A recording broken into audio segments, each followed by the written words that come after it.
So this is the Sat Yoga Ashram's first official Quatimplation weekend, I'm told. And I put the dash in there just to make it more clear that it refers indeed to quantum physics, but it is a continuation of what has been the core activity of all religions, contemplation. The act of a serious Christian is the contemplation of God, contemplative prayer. It's called the highest form of prayer. It corresponds to the yogic term dhyana. And dhyana is the penultimate phase of classical yoga. The final phase is samadhi, which goes beyond the contemplation of God consciousness to unification, merging fully into the realization of the oneself without remainder. So the contemplation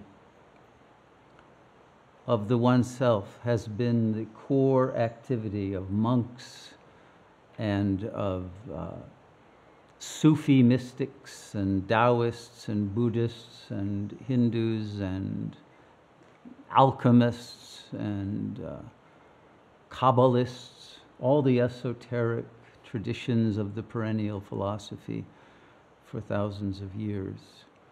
And we are continuing that, but we want to update the terminology because an extraordinary emergence within the field of science in the last 100 or so years, which is referred to as quantum physics, has completely changed the nature of human understanding. That puts it once again in alignment with the ancient traditions,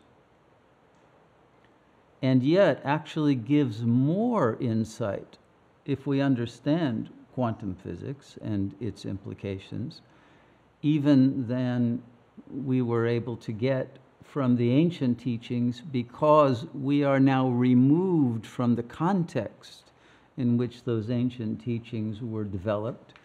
And they were developed when the ego in its current form was not yet existent. And this is what makes the ancient teachings in their original form less digestible to the postmodern consciousness. But quantum physics is entirely digestible, even though the power system has chose to allow as little as possible of quantum understanding to be trickled down into the educational system and society at large. But more and more popular books with a clear understanding of its implications are being published, and speakers who are physicists and who have understood accurately those implications, beginning with Max Planck himself, the founder of quantum physics back in the early 1900s, recognized that the first major implication of quantum physics is that we can no longer accept the philosophical paradigm of materialism. Materialism developed in the modern age gradually from the 17th century, as the world was coming out of the medieval period, and philosophy in the West, at least Western Europe, had been limited to the scholastic works of Aquinas and others who were elucidating the implications of the Bible and the miracles of Christ and that sort of thing, and trying to come up with a philosophy entirely based on those texts.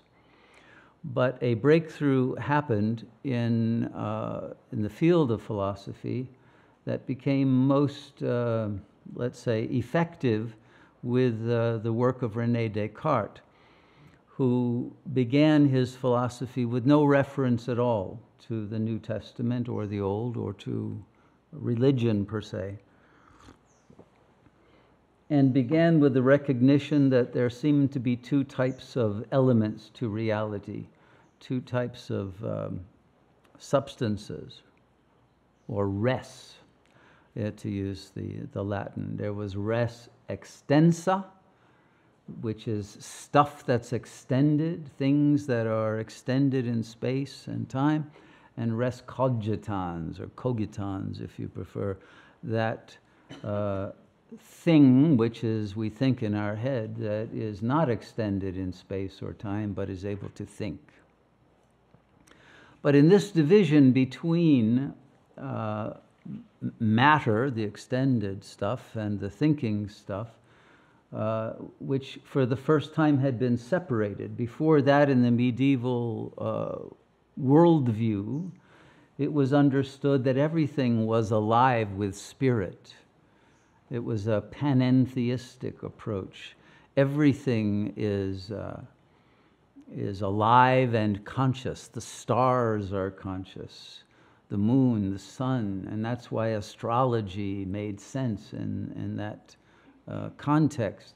And animals, the word comes from anima, the soul. They had souls. They are ensouled beings. Even the plants were considered conscious, and they are, of course. But all of that came to an end very gradually with the Cartesian approach. And Descartes, however, still realized that something was required to bridge the gap between res extensa and res cogitans, and for that he used the figure of God, from whom both of these types of things derive. But as the modern age developed, the seeming need for God as the organizer of the relationship between these two types of things became less necessary, and the scientific community gradually abandoned the theory now of God's existence, and we were left with beings who can think about a world that is entirely material, without soul, without spirit, a dead world. And the only thing that was seemingly alive in that world was non-physical. And that soon then got overturned when the modern materialism said the thinking thing is not immaterial, it's actually the brain itself, which is through its neuronal, chemical, electrical activity producing consciousness. And so voila, now there is only res extensa. Even consciousness itself is simply an illusion created by an extended cerebrum. So it became a soulless, empty world, and then that was, of course, supplemented by Darwinism, saying it was all random chance and no meaning whatsoever to the whole thing. And then, of course, pretty soon it became quite famous with Nietzsche's cry that God is dead, that whatever kind of metaphysics that one wanted to entertain was also necessarily an illusion. There's only matter in motion, and that brought in, of course, Karl Marx, overturning Hegel and declaring that dialectical materialism was the only approach to life that made sense.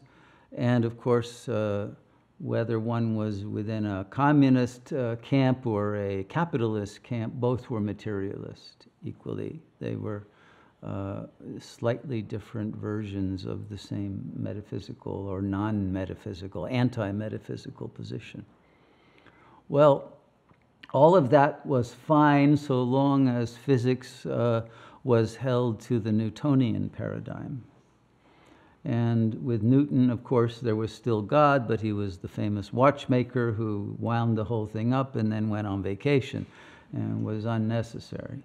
So once the materialists got in there, of course, they still had to figure out how the clock got wound up, but they made up something called the Big Bang. And with that free miracle, as McKenna says, from then on they could use cause and effect without requiring any intervention from any divine essence.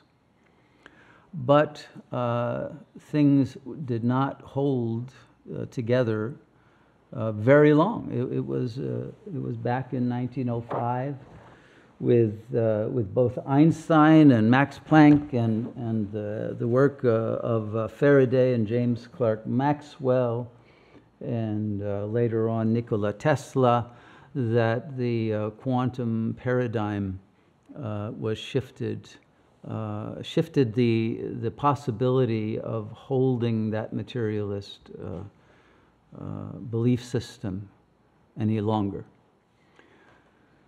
So this is an introductory weekend, so I'm not going to go very deeply into quantum physics, or we'll never get to meditate. And so I'm going to try to give a nutshell version of it, even though in our longer retreats we are going to go ever more deeply into the scientific side of this, because quantum physics is actually a theory of consciousness and of how consciousness manifests the illusion of a universe. And again, without attempting to go too deeply, what quantum physics discovered about the nature of reality at the level of subatomic, I won't even call them particles, most people do, but they are not particles. What he discovered in the subatomic realm, Planck, and then Niels Bohr and Schrödinger and Werner Heisenberg, et cetera, I'm sure you're all familiar with the great physicists of the 20th century. What was discovered is that when a so-called particle, whether an electron or a proton or a photon, is not being observed, it does not exist. When it's not observed by a human being, who were the physicists measuring these things, and when they measured what was apparently a wave, it would seem to appear suddenly as if it were a particle. But then, when the physicist would turn his back, it became again a wave. And this apparent wave-particle duality became the great Zen koan of physics. That koan has had a number of various types of answers to try to explain it. But I think that the real bottom line takeaway for our purposes is this: the real nature of what is observed at this subatomic level is that of the wave function. Okay? Not only is, let's take the electron as a sample type of apparent particle, not only is the electron a wave, but that wave cannot be located and it cannot be localized when it is not being directly observed. It is a swarm of potentialities, but it cannot be limited to where it might be found in space or time once the effort of observation is being made. So the wave function is primary, and the apparent appearance of something that seems like it's physical is secondary, and is the result of the intention of consciousness to find a particle. This is the key point. If there is no intention to find a particle, then the physicist can actually be looking at the wave function and it won't change into a particle. But it's the intention. It's not simply the observation, but the observation with the intention of finding and measuring the momentum and position of a particle. which remains forever uncertain, according to the Heisenberg uncertainty principle. You cannot find both. And so it remains an elusive mystery that is inherent to reality, not a problem that our apparatuses aren't sufficiently refined to discover this.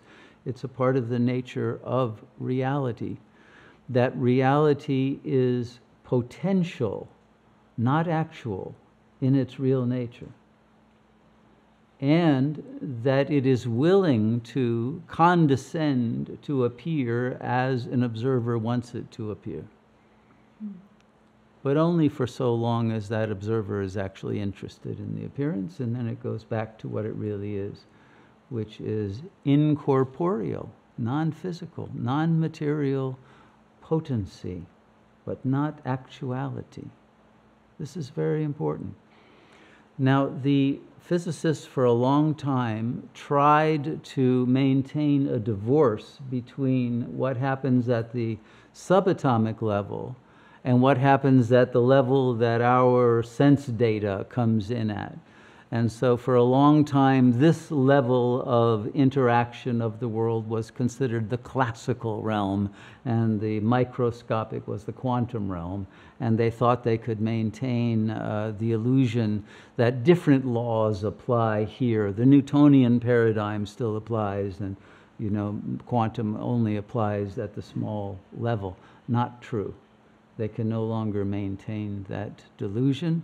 And that means that the same quantum, the same attributes of the particles that operate in the quantum micro dimension operate in this quantum macro dimension. They are both quantized.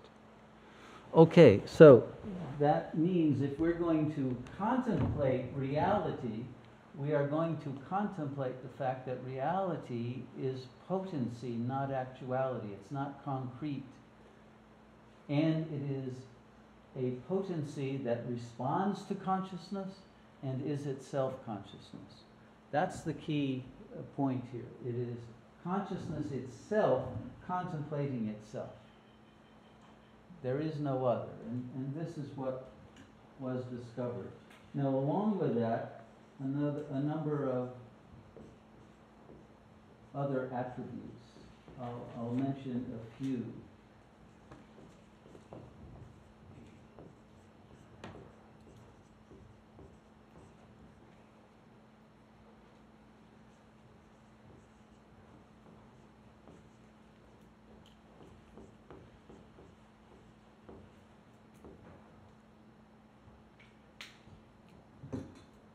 Okay, so what they discovered as they went along, and different physicists began doing more refined experiments, developments like Bell's theorem occurred, which proved that two particles, apparent particles, that get coordinated with one another in terms of their spin. Particles are spinning, they have a rotation, and those spins can be in different directions, up or down or sideways, but we'll say that the two particles that get oriented toward the same spin, let's say, or it could be the opposite spin.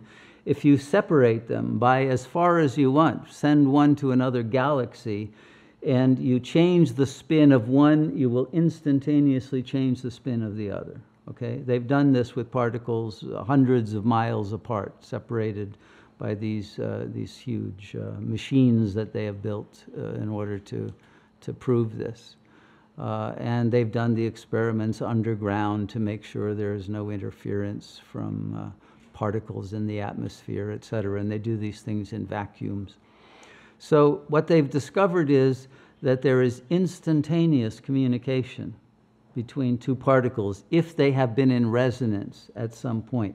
Then no matter how far apart you send them or for how long, they will forever remain in resonance. And so there is non-locality as well as entanglement. They are forever entangled until at least the wave function is collapsed. The collapse of the wave function is what happens when a consciousness of a physicist wants to measure this potency, and then it agrees to become a particle, a concrete, apparently existing entity.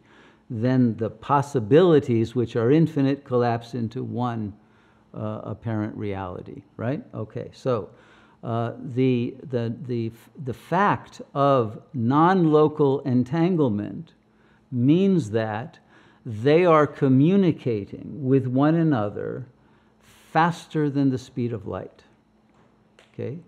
Because they can be at literally almost infinite distances and instantaneously communicate, not through some electromagnetic wave going from one particle to the other and say, hey, I changed my spin, you better change. No, it doesn't happen like that. It's an instantaneous resonance between the two. So Einstein was wrong about the speed of light being the speed limit for anything in the universe, because the communication of information is not limited by that. It's literally instantaneous. So this, together with the work of Nikola Tesla, who discovered again that not only was Einstein wrong about the speed limit, but he was wrong about the ether, at least in his original theory of special and general relativity. He declared that there was no need for a luminiferous ether, which had been the basic understanding of what fills space, interstellar space. And the idea was that light was a wave through the ether. Otherwise, you know, what's waving? When you are in a pool and you splash around, you'll create waves of water, but the waves are water. They are not simply waves of something that has no medium. The medium itself is the perturbation that we call waves. But there are no waves outside of water. And in the same way, it was thought, how could there be any light waves if there wasn't a luminiferous ether? And it's the ether that's lighting up, and the perturbation of the ether is what's causing the apparent movement of a light wave at the speed of light. But it's actually nothing is moving at all except the apparent waveform of the ether itself. In the same way that if you see an ocean wave, the water is not moving. The water goes up here, and then it'll go up here and down, but it's the molecules of water here don't end up here and then there and there. They stay where they are. The wave moves, but the water doesn't. You see, it's a very important distinction. Well, as a result of that mistake and the removal of the ether, they could no longer figure out really what light was. And so it took a long time for that correction to be made. Einstein himself eventually recognized that the ether is a reality, but it was too late in terms of the way that it was presented to the public, as if it had been disproven.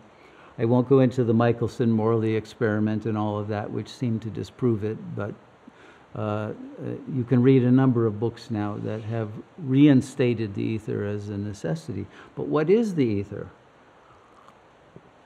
Again, Max Planck discovered that space is not empty, and that the smallest unit of length or of time, which is called the Planck length now, very, very tiny, 10 to the minus 34th centimeter or something like that, but very, very, very, the smallest possible unit, that the ether is actually made up of pixels that are that distance away from each other. So we're living in a pixelated holographic simulation, you could say. And all of this that we are seemingly living in, this apparent world, is kept with its apparent forms as a result of the collapse of the wave function, because the consciousnesses, we, us, that inhabit it, want to have consistency and see everybody as if they don't change over time. And so as much as possible that there is a consistent change, even though it does happen, there is entropy, and change happens as a result of various conflicting forces within the levels of consciousness that are operant. But nonetheless, we are living in a hologram. And this holographic concept of the universe, I think, is now the dominant accepted theory. And there is a tremendous amount of documented evidence behind it. Not that it's an artificial holographic simulation created by aliens or something like that, which is popular on the internet, but that what we're dealing with is mind. We're dealing with mind that can potentially light up and present an apparent form out of this formless potency that the entire universe is. In every inch or Planck length of space, there is the potency for the lighting up of a potential presence into an actual one. And at any moment, and here we're getting into the Schrodinger's cat understanding, at any moment, because all of this is consciousness, and your consciousness is divided, an unknowable situation. For example, for Schrodinger in this thought experiment, a cat that was inside a sealed box, that because of the movement of an atomic gun that might at any moment shoot out a radiation electron that would break open a seal that would put poison into the box, the cat would either be dead or alive. And it was unknowable whether it was one or the other. And Schrodinger was famous for showing, well, we have to account for the fact that if we haven't measured it, we cannot say that the cat is either alive or dead until the measurement is actually made. And whether it's alive or dead is going to depend on the intention of the observer. Now, whether the cat itself might change the situation, because it might want to be alive even if the outside observer wants it dead, was something that Schrodinger never dealt with. But nowadays they would say that the cat also is an intelligent observer. And so the situation of this thought experiment would need to be altered somewhat if you wanted to not have an internally present consciousness affecting the wave function. But in a sense, that's the situation for all of us. You see, we are within the hologram, identified with our bodies, and with the thought forms that create intentions, desires, and fears that will be reflected in what arises within the phenomenal plane.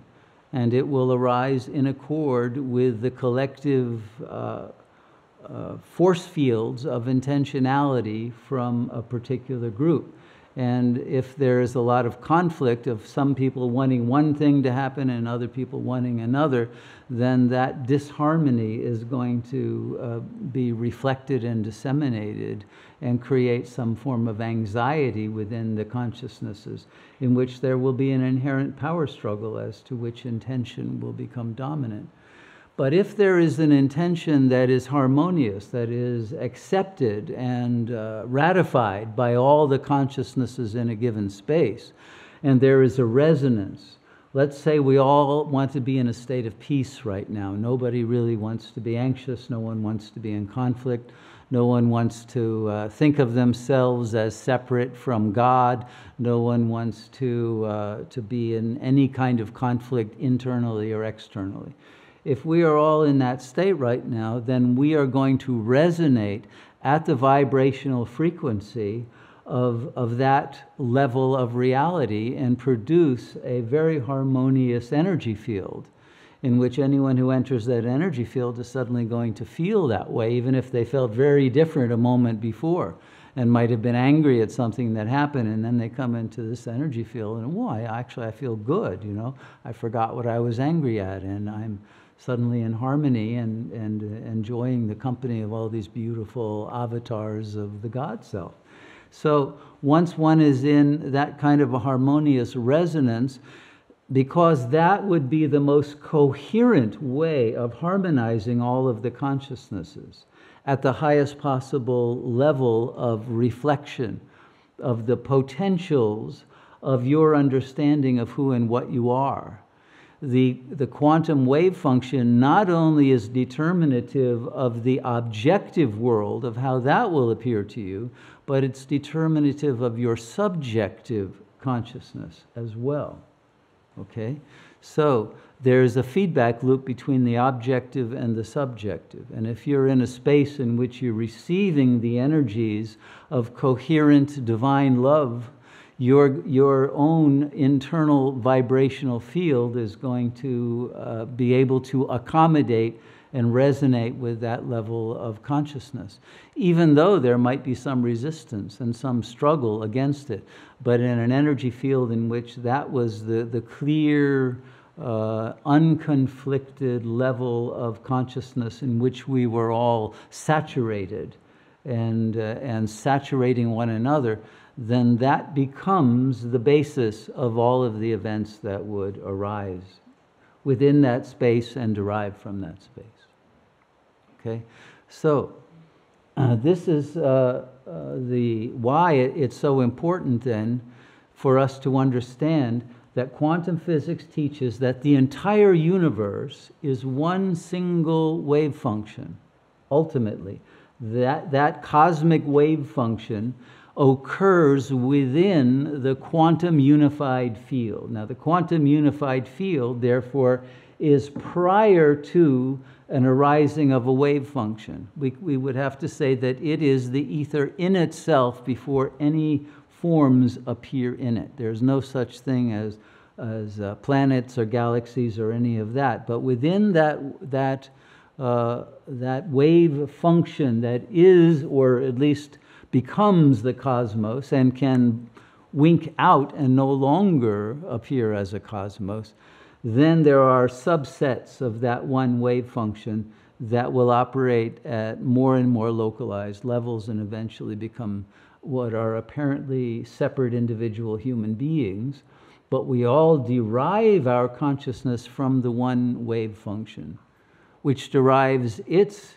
nature and its potencies from the quantum unified field itself. That's prior to anything arising, prior to differentiation, prior to there being any objects, prior to time, even prior to space. So we are within that reality in which what had been potential at the highest level has gradually concretized itself and produced what is seemingly a world in which the wave function that you really are believes itself to be a particle. That's really what the ego is. And how did the ego come to be? How did you lose your status as a wave function and become an apparent particle who feels like you now can't get out of that situation? I would call it an evolutionary development. It is the evolution of the child from angel to brat. Every child is born as an angel, and at some point, the parents will start calling it a brat. Now, for some babies, the angel status lasts only a very short time. For others, it can last several years, okay? The longer the angel status lasts, the more that angel status will be part of the complex of the ego's identity, even after it gets nominated as a brat. There will still be some angelic traces left. But wait a minute, wasn't I your angel? You adored me, I know it, you know. Did you forget who I am? You know, why am I suddenly just a brat? You know. Okay, well, But it may be that you weren't wanted at all from the get-go. A total accident, the condom broke, you weren't supposed to be there, the abortion didn't work, whatever, and you were a brat from day one, and worse than a brat. I wish you would never have been born, you ruined my life, and now I can't do what I wanted to do with my life. That kind of situation, all too common, unfortunately. And so there's very little of the angelic trace left, and the person is an unworthy, toxic brat who should never have been born and would do the world a favor by committing suicide, okay? There's all too many people walking around with that kind of an ego identity. I hope you aren't one of those, but they're all too common. And the world has not treated its children very well for the last 100 or so years, especially in the West, because of this soulless identity form and the capitalist system, making parents way too busy to be able to perform their function properly. And they themselves were turned into brats too soon, and so all they could do is project the brattiness out on the next generation. They didn't have an angelic reservoir of love left to be able to offer. But it's better to be a brat than not be anything at all. Okay? So when you've been named a brat, and or whatever else goes along with that, by a family system that offered you the only kind of love you ever knew, even though it may have been hatred and anger and rejection, but you know, they let you live, they fed you, they allowed you to reach adulthood. So you became loyal to that system, and therefore, just as the particle acquiesces in being what the physicist wants it to be, even though it's really a wave function, not even a wave function, a potency. Even the same way, that's what you are, but because the physicists, your parents, wanted to see you as a brat, you became that. And then you actually had to believe it. You didn't just become it for them, which was the original intention, but you actually had to become it for yourself so that you could feel congruent. Otherwise, there would be too much cognitive dissonance, to use the technical term. So, okay, so now you have adopted a very negative identity about yourself, limited to the body, limited to this little circle of family relationships that define you, and the signifiers of the family that get added on through the time period that you're with them. So you're indoctrinated into a particular religion, a regional identity that believes certain things are true about your region of the world that makes it special, and you have to keep those things up. You have to support the local football team and the local religion that you are indoctrinated into, and probably the political party that the parents recommend, and et cetera, et cetera.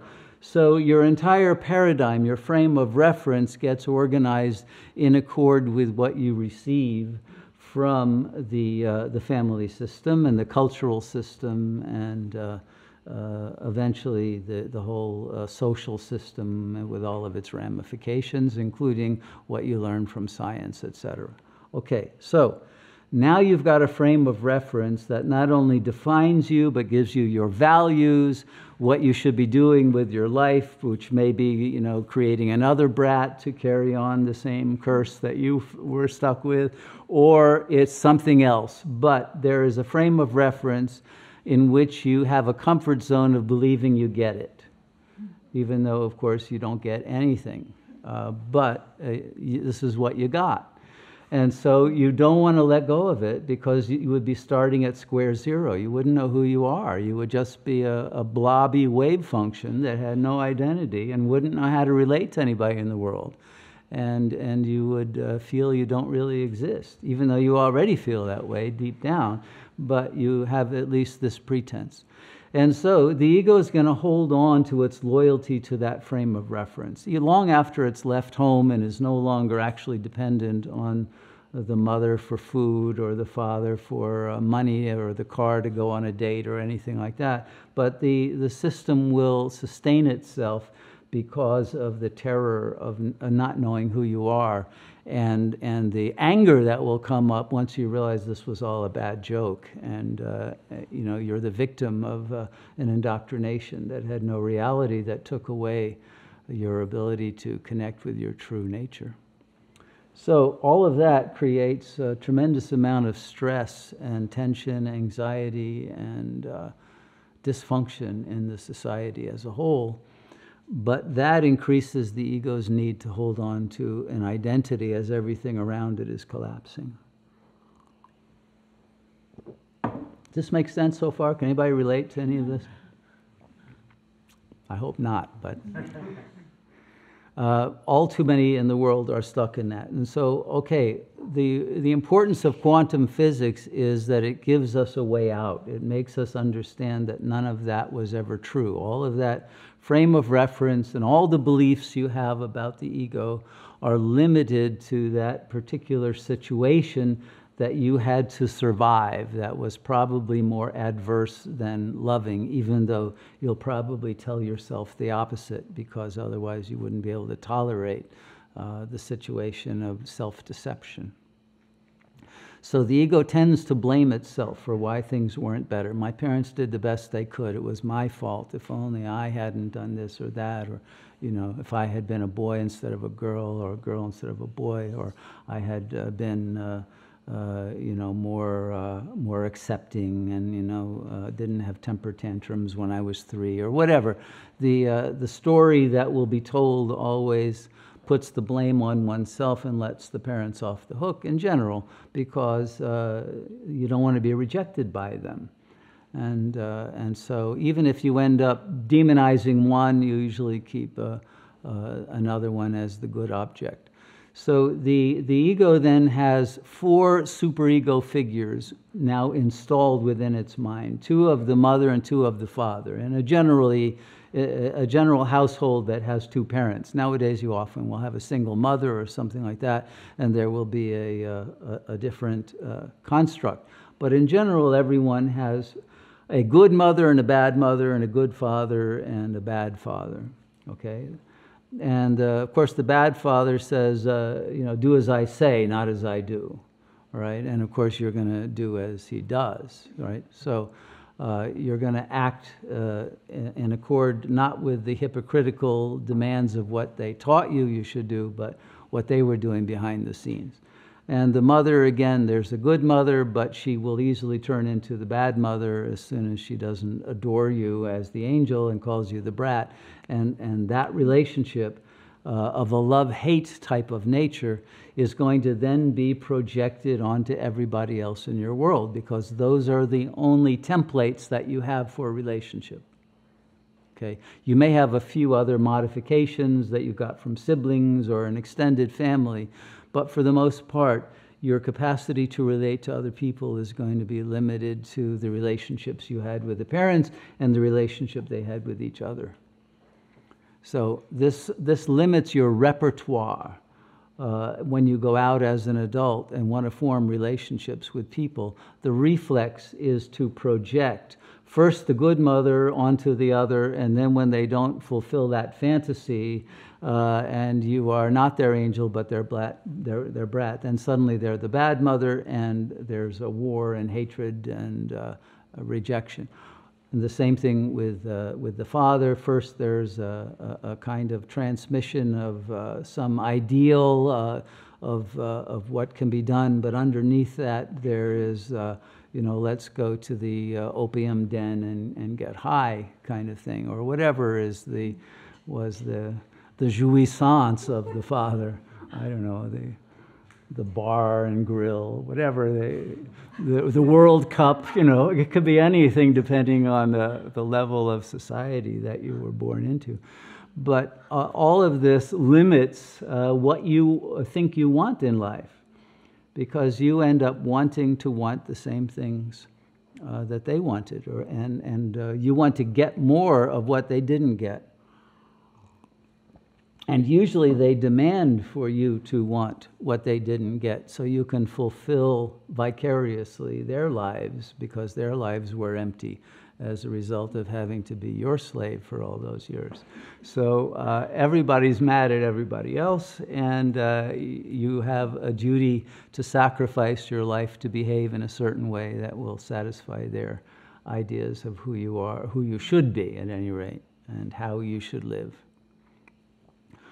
If you have broken free from all of that and have come to the understanding and you grok it, that you really don't know who you are, not just because you're an idiot, but because you aren't anybody. You are only a potential person, okay? And you don't have to become an actual person to satisfy anybody's demand or desire. This is the key point. What freedom is to a yogi, this is jivan mukti now. We're talking about real freedom. What it is simply the decollapse of the wave function.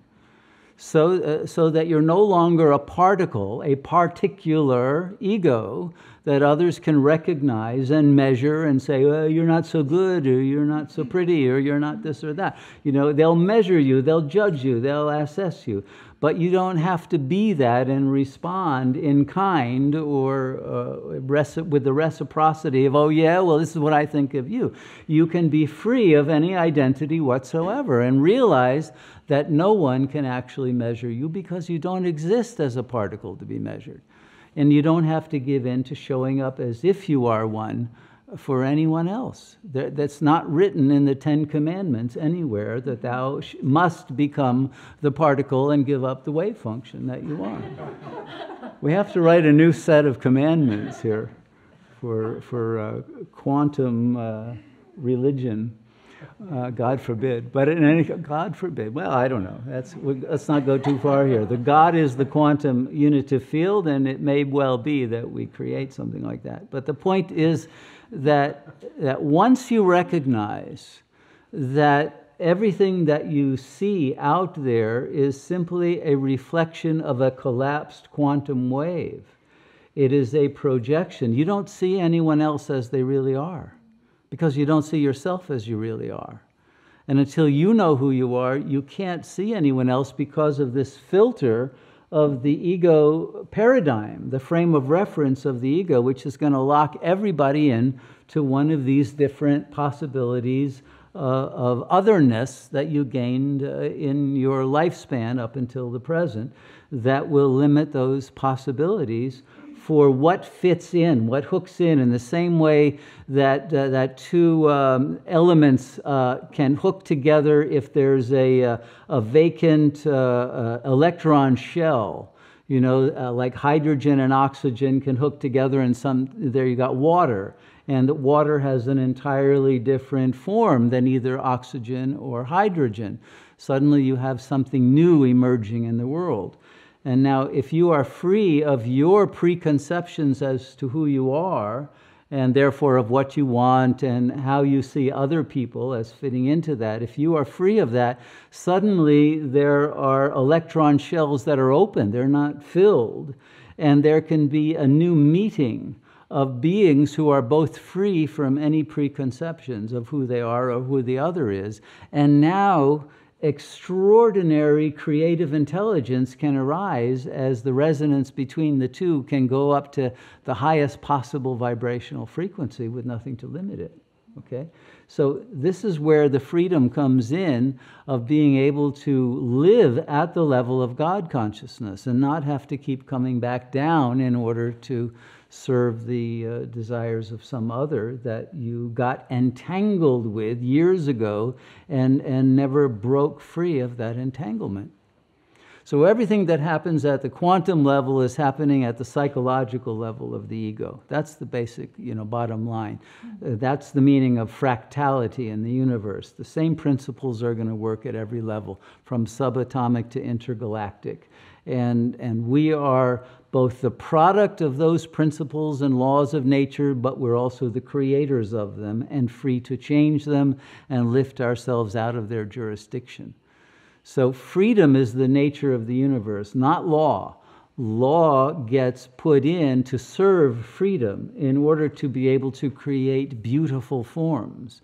Once we have lost access to the beauty of what we are, however, then the forms that we see in the world are reflected with more and more degrees of ugliness and antagonism and difference and alienation. And they create different kinds of melodramatic relationships that usually will produce suffering. Because the world is a mirage. It's not real.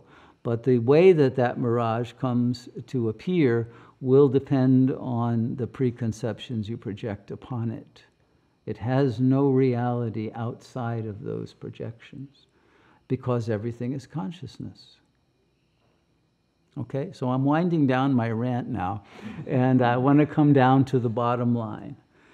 If we want to be free of the ego and its patterns of suffering, all we have to do is stop producing the measurement, the observation of the ego through the continuation of observing its thought patterns.